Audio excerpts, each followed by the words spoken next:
misty mountains cold, to dungeons deep and caverns old. The pines were roaring on the height, the winds were moaning in the night. The fire was red, it flaming spread. The trees like torches blazed with light. Bonjour, nous voici dans un 7e podcast enregistré par le groupe Facebook Bilbo le Hobbit. Alors, dans ce podcast, nous allons traiter du premier trailer du film sorti récemment, soit hier.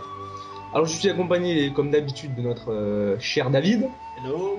Moi, Tayeb, comme d'habitude. De Raphaël aussi, qui était là dans le dernier podcast. Et nous avons, salut à tous. voilà. Et nous avons un nouveau venu, Florian. Bonjour. Florian, qui s'est joint à nous. Alors, Florian, tu vas te présenter. D'accord, donc bonjour, je m'appelle Florian, j'ai 20 ans et je suis étudiant en agencement de magasin. Ah ok. Donc tu vas nous dire à présent comment tu es tombé dans le chaudron de Tolkien. Alors j'ai connu les univers de Tolkien comme pas mal de monde grâce aux films de Peter Jackson. Alors après avoir vu les films de Peter Jackson, j'ai commencé à acheter les livres. Donc alors j'ai lu Le Seigneur des Anneaux, Bilbo le Hobbit, Le Silmarillion et là actuellement je suis en train de lire Les Enfants de Hurin. Voilà. Urine, mon Dieu. Hurin.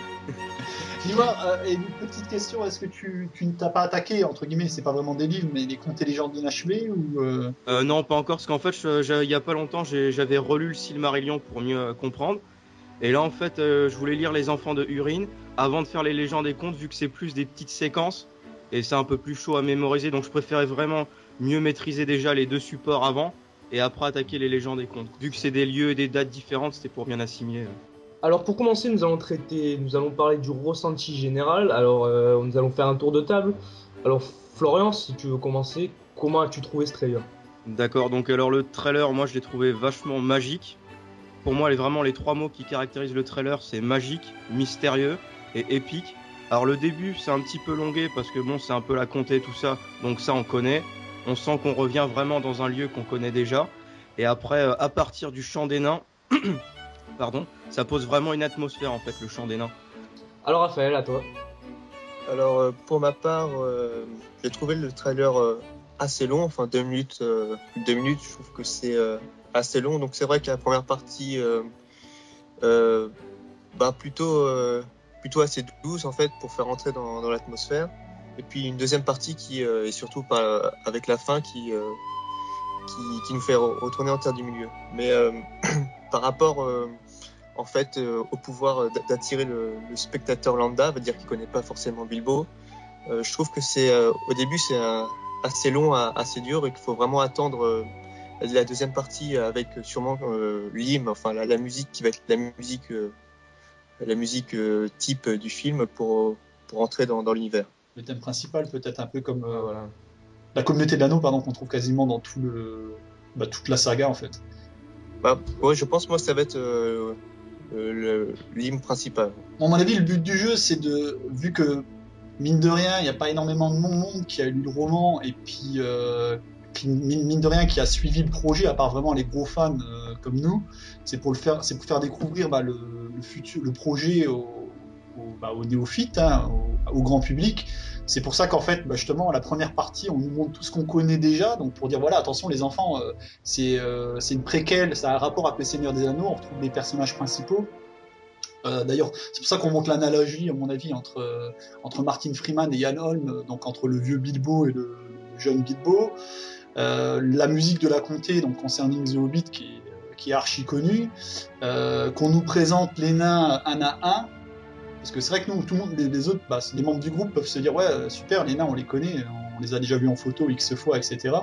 Mais bon, faut se dire que là, il y a des personnes qui n'ont jamais vu les vlogs, qui découvrent Bilbo le Hobbit avec ce trailer, quoi. Et c'est vrai que, comme Florian ou bien encore Raphaël, je trouve que le vrai trailer en lui-même donc, commence, on va dire, plus ou moins à la moitié avec le chant des nains. Donc le chant des nains qu'on retrouve d'ailleurs dans le roman, c'est vraiment tiré du roman. Peut-être adapté, mais tiré du roman. Moi, j'irai pas jusqu'à dire que j'ai trouvé ça magnifique. Je l'ai trouvé sympa comme trailer, mais il est peut-être pas assez péchu. Mais en fait, il aurait gagné à être péchu, donc comme sur la totalité du trailer, pas un peu mollasson comme il est au début. Voilà. David, toujours aussi Je suis exigeant. d'accord, ouais. Non, mais Alors, c'est vrai, voilà, c'est un trailer, c'est censé accrocher, quoi. Là, Voilà, le trailer, je suis d'accord avec ça. En fait, ils ont surtout voulu faire une analogie entre le Seigneur des Anneaux et Bilbo Hobbit, Oui, comme ouais, tu c'est l'as vrai. dit au début avec la présentation de la comté, enfin l'apparition de Bilbo, du vieux Bilbo en comté, etc. Comment dire, l'architecture du trailer est super logique, mais un trailer, t'as 2 minutes pour convaincre. Et là, sur les 2 minutes, il y a 1 minute où limite, tu te fais un peu chier, quoi. Ouais, mais quand même, c'est un des films les plus attendus de 2012, donc convaincre, je pense que le public est déjà convaincu. Et je pense qu'après aussi, c'est vraiment une bande-annonce teaser pour annoncer aux gens, pour se dire, voilà, après toutes les péripéties, il y a quand même le projet est quand même en marche. Après, je pense que quand même qu'ils vont nous offrir une ribambelle d'extraits de nouvelles bandes-annonces, et peut-être là qu'ils mettront vraiment le paquet. D'ailleurs, là, il y a Peter Jackson qui apparemment qui nous prépare quelque chose. Bon, on aura certainement, je pense, le droit à un nouveau vlog Pour Noël, qui oui. va nous donner des Oui, révélations. J'aimerais bien voir, en ce mot, que je me fais pas d'illusions, mais peut-être Bern et puis sa maison, peut-être Radagast, des choses comme ça. Ça Voilà, peut être parce sympa. qu'il avait dit, il avait dit en anglais stay tuned, donc restez connectés, quoi, en Tu m'as quelque volé ma sorte. phrase. Voilà, donc moi je pense plutôt qu'il répondra aux questions, parce qu'il avait dit qu'il répondra à 20 questions il y a quelques mois, 20 ou 10, je sais plus trop. C'était Et 20. là, il en a répondu à 3 ou 4, donc peut-être qu'il répondra à d'autres questions. Ouais, c'est vraiment un trailer pour dire on est là, mais faut vraiment s'attendre à quelque chose de plus fort par la suite. Oui, Voilà, Alors, c'est le moi premier. personnellement, j'aurais aimé voir un peu plus de scènes d'action, de secondes d'action, je veux dire.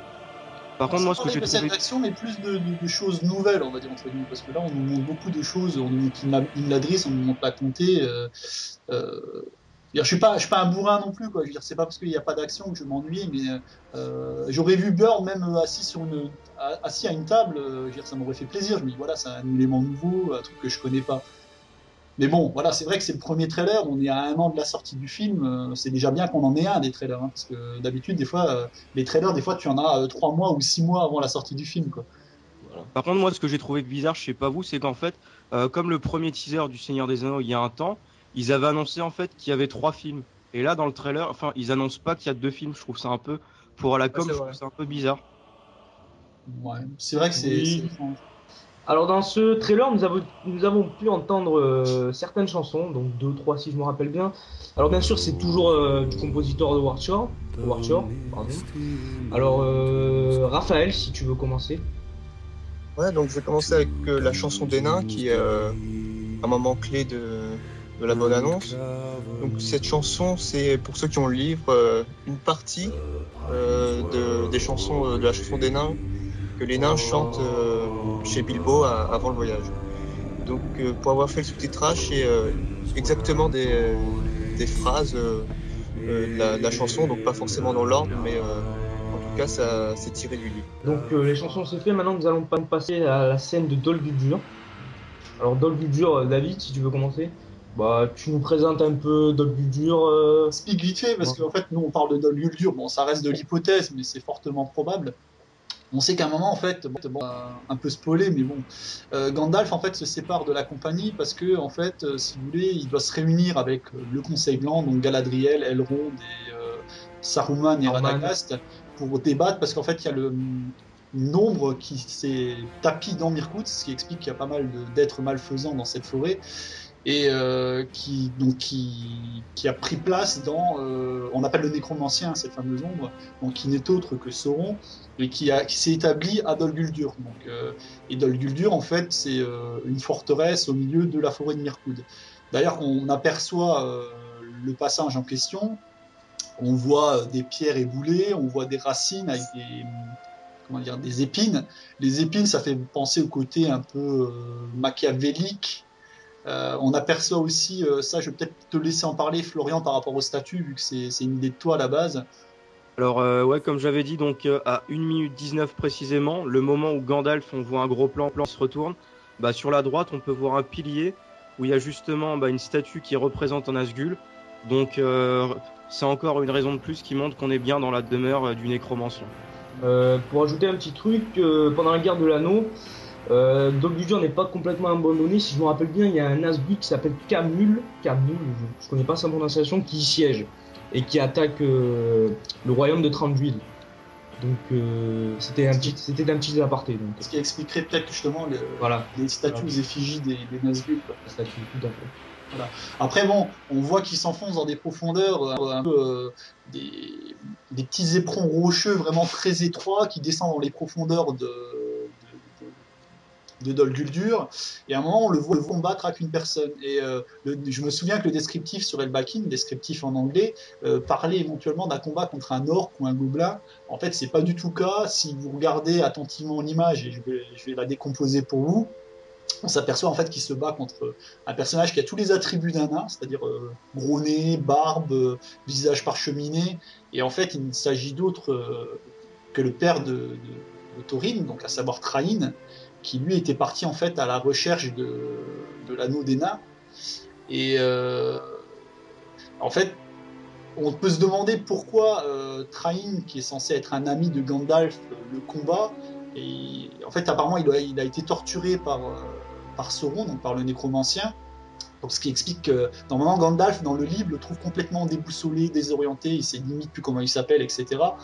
Donc, ce qui peut expliquer le combat, même si ce combat-là, je ne sais pas si vous confirmez, n'existe pas dans le... non, pas du tout. Dans le roman. Non. Bon, c'est pour faire quelque chose de plus spectaculaire. Mais bon, déjà, moi, ça m'a fait plaisir de voir enfin d'autres nains que les 13 qu'on connaît. Donc, je ne sais pas si vous avez des choses à rajouter. Au début, pour mon premier visionnage, j'ai cru que c'était un orc parce qu'il était bien blanc, assez pâle et tout. Mais en écoutant les avis de David et en regardant le truc, j'ai vu que c'était Thrain, mais c'est pas évident quand même. C'est pas évident, n'est-ce pas, Raphaël?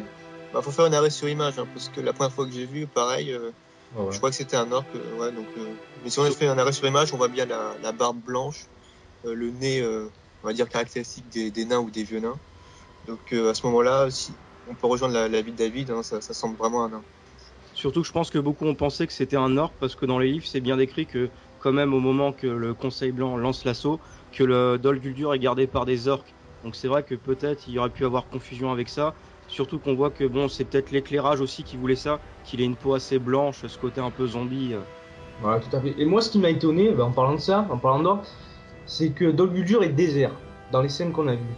Ouais, mais c'est un trailer, je veux dire, ils ne peuvent pas te montrer tout l'ensemble. On verra certainement quelques gobelins. On te parle pas d'une armée de gobelins ou d'une armée d'orques qui gardent Dol Guldur, hein. Il y en a quelques-uns. Et puis, le nécromancien seul suffit à éloigner les téméraires, on va dire. Ce que vous en pensez, je pense qu'on en verra des gobelins, mais à peine quelques-uns, quoi. C'est un trailer, je veux dire, si maintenant on commence à nous montrer tout, le trailer il va durer 3 heures, quoi. C'est probable. Bon, nous avons aussi pu apercevoir la scène des trolls. Donc nous allons pas trop spoiler. Florian, si tu veux introduire. Alors oui, donc à un moment on peut voir les nains lancer l'assaut sur les trolls. Donc scène qui sera automatiquement reliée au Seigneur des Anneaux. Alors on peut voir que justement dans le Seigneur des Anneaux, les trolls étaient nus. Là ils leur ont mis des vêtements, comme on en avait parlé hier avec David. En fait c'est parce que normalement Bilbo doit dérober un objet dans la poche d'un troll. Alors on peut voir que pour l'instant je me demande si ce sera vraiment les trolls finaux parce que Weta sont sûrement en train de bosser encore sur les effets spéciaux. Mais sinon on peut voir quand même que ça a l'air un combat assez titanesque et que les nains vont prendre cher.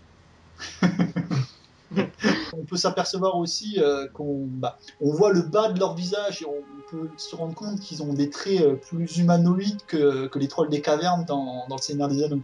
C'est un peu normal puisqu'il parle.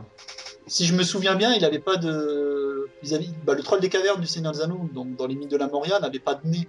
Alors je sais pas si on l'avait coupé ou s'il était naturellement constitué comme ça, mais là on voit qu'ils ont des nez, des bouches bien délimitées, ils ont des visages un peu plus, on va dire entre guillemets, humains, je pense. Je sais pas ce que C'est ça. En fait, ils sont dotés de la parole, donc. Ouais, il parle dans le livre. Voilà. Tout à fait. À noter que t'as pas trop aimé, on va pas dire aimé, pas trop aimé, mais t'as pas trop apprécié la scène du note pas sur la colline. Oui, à mon avis, je sais pas si c'est un clin d'œil qu'ils ont voulu faire, mais en fait, pense que c'est une ça. scène pseudo-spectaculaire de la levée du soleil, quoi. Comme si c'est Gandalf qui avait appelé le soleil Ouais. pour pétrifier les trolls, alors qu'en fait, il les a juste, dans le roman, il les distrait, il les amène à parler, à se quereller les uns les autres, pour que le soleil se lève et pour qu'ils soient pétrifiés. Bon, ça, là, je fais pas de spoil parce qu'on le sait déjà par rapport qu'au film du Seigneur des Anneaux. Mais là, voir Gandalf qui lève son bâton, qui le tape au sol, et le soleil qui arrive, je trouve ça à la limite du ridicule. C'est pour donner un petit côté impressionnant et. Ouais, mais c'est tout moche, je trouve. David, toujours aussi exigeant. Je sais pas ce que vous en pensez, vous. Je trouve que c'est un truc un peu inutile. Alors moi je pense vraiment que c'est vraiment cette scène-là, c'est du fan service. C'est Voilà. vraiment pour rappeler aux gens, bon bah voilà quoi, rappelez-vous le beau combat avec le Balrog. Donc oui voilà, c'est juste un clin d'œil peut-être. Vous savez, ça, ce qu'il fait là, ça me fait penser à. Il y avait un comic sur internet qui avait fait un pseudo truc. Il faisait des pseudo tours de magie, genre il était devant des portes automatiques et puis il faisait des grands mouvements pour que les portes s'ouvrent. Voilà, ça fait un peu la même chose en fait. Gandalf fait des mouvements qui servent à rien pour faire style je suis magicien, quoi. Nous allons en venir à une scène de quelques secondes qui a fait débat. Qui a fait débat sur le groupe. C'est la scène de Galadriel. De Galadriel et Gandalf, pardon. Donc, concernant cette scène-là, elle a fait débat parce que Gandalf est face à Galadriel et Galadriel commence à lui tripatouiller dans les cheveux. Donc, on peut spéculer sur cette scène, mais connaissant les personnages, normalement, on ne devrait pas non plus s'attendre à une idylle ou quelque chose de la sorte, puisque on a quand même une haute elfe, Galadriel, et un Maya, Gandalf. Donc un Maya, c'est une sorte de dieu, mais ils sont pas appelés dans l'histoire ou même dans les âges ou dans les livres à avoir une quelconque relation. Donc c'est juste peut-être une mise en scène comme ça, juste peut-être pour attirer, mais rien de plus. Je pense que c'est un geste d'affection. Il faut pas oublier que Galadriel est déjà prise et qu'elle est même mariée avec Celeborn, donc de ce côté-là, j'ai même entendu parler de triangle amoureux, ça m'a fait un peu rigoler. Mais... Ah ouais. Il y a juste un truc à dire, c'est qu'en fait, si vous voulez, Galadriel et Gandalf se connaissent de longue date, non seulement en Terre des Milieux, mais ils se sont connus à Valinor. Parce qu'en fait, si vous voulez, Galadriel est une haute elfe, donc c'est une des elfes qui est née parmi les dieux. Sachant que justement donc Gandalf est un Istari, donc un Maya, donc un demi-dieu, elle a déjà connu à Valinor sous son nom d'Olorin, donc elle a une affection particulière pour ce personnage, et le fait qu'elle lui tripatouille les cheveux, c'est un peu un signe d'affection comme une jeune fille ferait ça à son grand-père, une petite caresse, quoi. Je veux dire, c'est pas s'attendre à un truc genre la musique de Barry White, et puis des petits oreilles, des regards sensuels et tout. Voilà. Ça, c'est ce qu'on fait. On sait jamais. Ça serait absurde et ça décevrait énormément les puristes. Peut-être qu'il est capable de se faire un super Viagra. Mais c'est déjà arrivé une relation entre un Maya et un elfe, comme dans le Silmarillion en Doriath avec Thingol et Mélian. Voilà, ce qui sont les parents de Beren et Lúthien, pour ceux qui connaissent. Voilà, donc c'est une histoire assez complexe conférée au Silmarillion. Donc voilà, à mon avis, il faut rien y voir de particulier. Mais c'est vrai que Peter Jackson est un peu maladroit sur certaines mises en scène niveau tout ce qui est sentimental. Comme je le disais tout à l'heure, par moments, quand on voit Sam et Frodo sur le mont Roduin, on a par moments l'impression, limite, que ils éprouvent des choses l'un pour l'autre, quoi, qui vont se tipoter ou se rouler des petites galoches. Mais bon, voilà. Je ne peux le porter pour vous. Lord of the Gay. Un réalisateur peut pas être parfait, David. Alors maintenant, on va parler aussi des scènes qui ont retenu notre attention. Donc alors moi, il y a une scène qui m'a retenu mon attention, c'est la scène des cavaliers. Donc alors en fait, on a pu voir cette scène en plein tournage et fini. Donc alors cette scène, en fait, on a pu la voir dans la 4e vidéo de tournage quand les nains en fait prennent peur et protègent Bilbo. Alors on se demandait en fait qu'est-ce qui pouvait effrayer. Et là justement, ça confirme. Alors apparemment, c'est les cavaliers. Alors ce qui me fait dire ça en fait, c'est par rapport aux statues des Noldor qu'on voit aussi à cet endroit-là. Donc on peut voir aussi le petit pont sur la gauche. Et après sur la droite, si vous faites attention, vous verrez Gandalf qui était plus en hauteur comme la vidéo de tournage. Donc voilà, je sais pas ce que vous en pensez. Assez rassurant. Il y avait David qui avait fait une supposition dans le Nebraska, il pensait que c'était Beorn. Ouais, mais sans éléments, c'est vrai que voilà. Mais bon, c'est vrai que là c'est moins, ça prend moins de liberté avec le scénario si c'est des cavaliers de. Alors moi je sais pas ce que vous en pensez, mais je trouve ça quand même étrange que Elrond aille jusqu'à déployer ses cavaliers pour. Alors que ouais, c'est vrai que dans le roman, on parle plus d'un accueil chaleureux avec des elfes qui sont dans les arbres, qui chantent et qui se moquent un peu des nains, mais qui les taquinent quoi. Mais bon, ils sont pas pris en grippe par les gardes de Mladrís. Surtout que Gandalf arrive avec eux, donc ils savent que entre guillemets c'est des gentils. Et bon, il faut dire qu'il y a toujours eu une rivalité entre les elfes et les nains, donc c'est peut-être ce qu'ils ont voulu mettre en avant. Sur The One Ring, ils avaient fait une supposition, ils avaient dit que c'était les frères d'Arwen. C'est possible. À voir.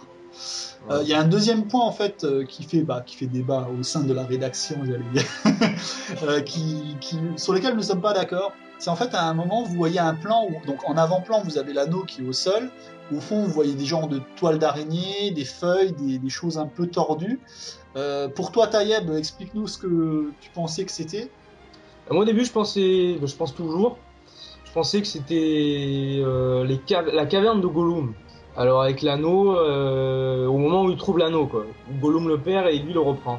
Et toi tu pensais David que c'était ? Moi c'est pas ça en fait. Bon, on voit clairement que ça se passe dans les environs de la scène des araignées, parce qu'on voit des grosses toiles d'araignées dans le fond. On voit le costume de Bilbo qui est complètement dépenaillé avec des toiles d'araignée aussi dessus. On voit des arbres, on voit des feuilles. Donc pour moi, ça se passe pas du tout dans les monts brumeux. Et il y a un passage en fait où vraiment, l'espace d'un instant, Bilbo perd l'anneau en fait, parce qu'en fait, si vous voulez, il court vers des feux où il y a des festins qui sont en train de se dérouler dans la forêt. Et au moment où ils arrivent à cet endroit-là, ils sont pris d'un sortilège qui les font s'endormir. Bon, Bilbo il résiste à ce sortilège et quand il reprend connaissance, on va dire entre guillemets, il prend peur et il pense qu'il a perdu l'anneau. Donc à mon avis, c'est ce passage-là qu'ils ont voulu développer. Ah, peut-être que mes yeux me trahissent. Donc je sais pas ce que vous pensez les autres, Florian, Raphaël, par rapport à mon hypothèse ou celle de Taïeb, laquelle vous paraît la plus logique. Dans l'immédiat, en fait, c'est assez dur de le voir puisque la scène est très rapide. Bon, après, si on met sur pause, évidemment, on a les feuilles et les toiles d'araignée, ce qui tendrait vers l'hypothèse de David, mais bon, pour l'instant, c'est qu'une hypothèse. Moi, je pense aussi qu'il pourrait s'agir de Mirkwood. Peut-être que Taïeb, je pense, toi, ce qui t'a fait peut-être tilter, c'est aussi qu'on voit aussi beaucoup de carcasses. Donc peut-être par rapport justement au côté Gollum qui mangeait un peu tout ce qu'il avait sous la main.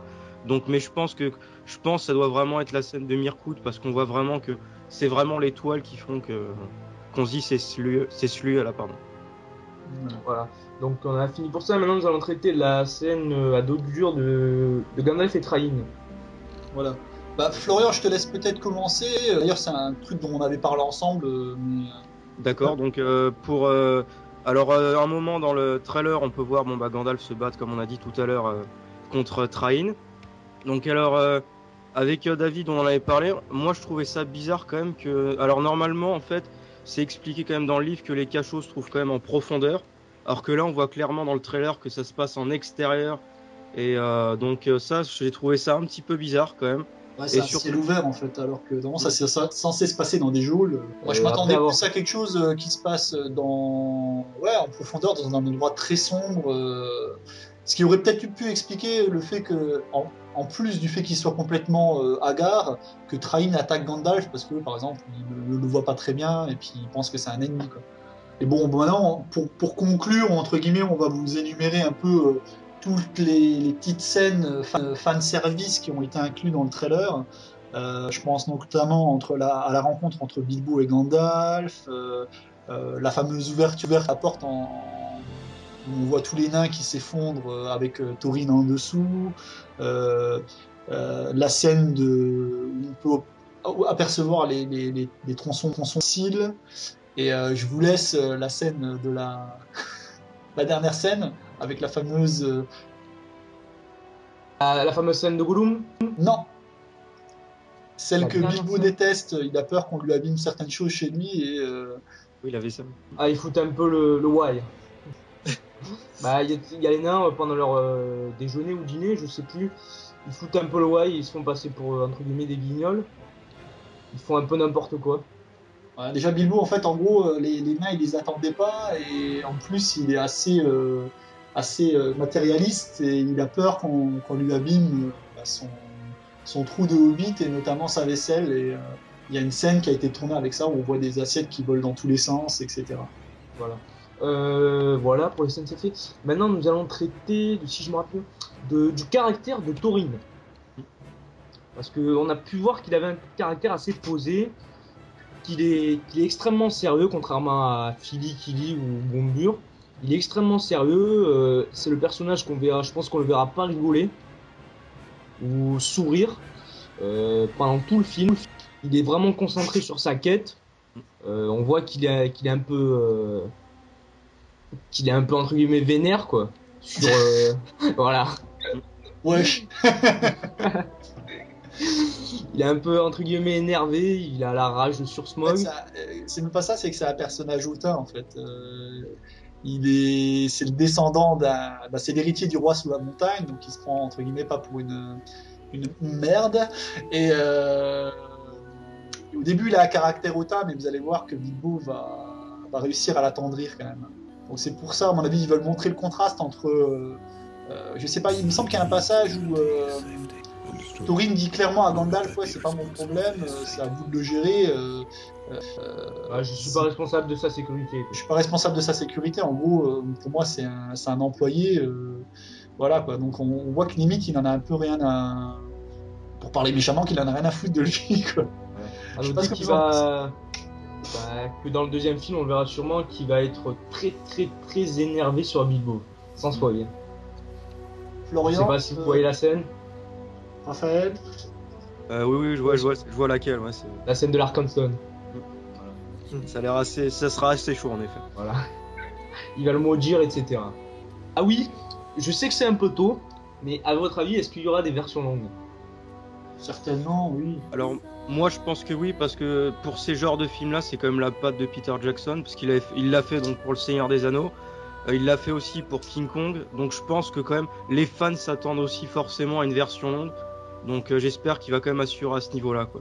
Par contre, ce qui peut être un peu bizarre, c'est qu'on peut estimer que vu que Bilbo le Hobbit s'étale sur deux opus, deux films, c'est déjà plus ou moins une version longue à eux seuls ces films. C'est vrai. Ah oui. Donc je vois pas trop ce qu'ils pourraient rajouter comme scène ajoutée, alors qu'il y a déjà énormément de scènes ajoutées. Si vous voulez, on va dire il y a une bonne moitié des deux films qui sera, on va dire un quart au moins qui sera des scènes ajoutées, tirées des impadis, etc.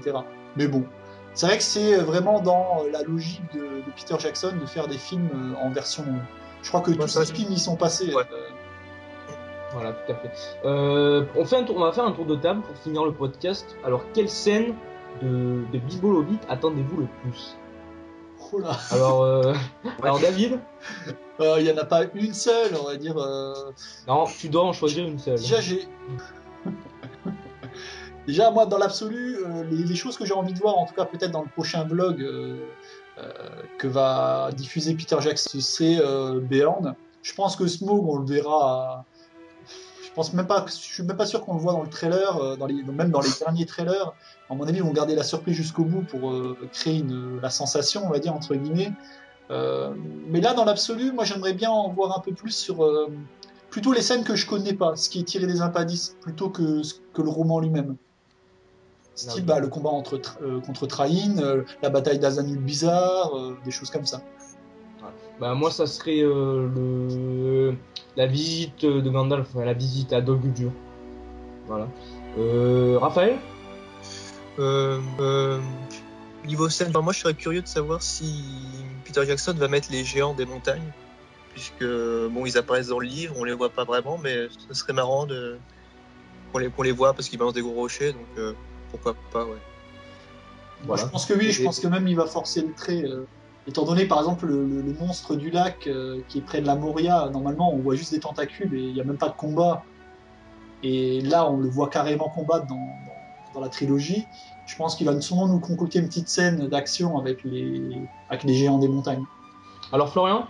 Et alors moi j'attends plutôt, bien sûr, à la bataille des 5 armées. Donc grosse bataille en vue. Donc je me demande, normalement elle est un peu moins impressionnante que le Pelennor, tout ça. Mais je me demande vraiment ce que va donner cette bataille parce que ce sera comme une bataille impressionnante avec pas mal de rebondissements. À noter que pour la bataille des 5 armées, Dain n'a toujours pas été casté, ou en tout cas... Voilà. je voulais parler de ça. Alors, nous avons une petite crainte au niveau du casting. Alors, il nous manque 2 personnages très importants. Il nous manque Azog, qui est un orc, et Dain, qui a un rôle hyper important. Donc, c'est comme si on enlevait le Gondor, le roi à la bataille des champs de Pelennor. Vas-y, Florian. Azog qui manque, je disais.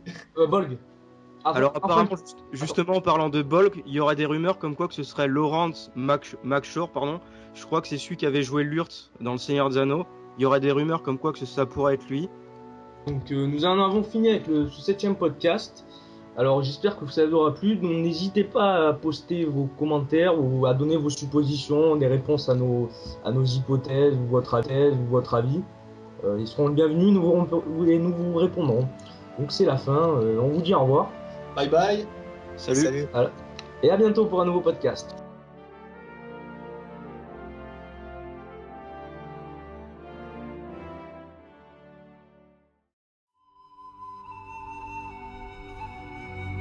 In a hole in the ground, there lived a hobbit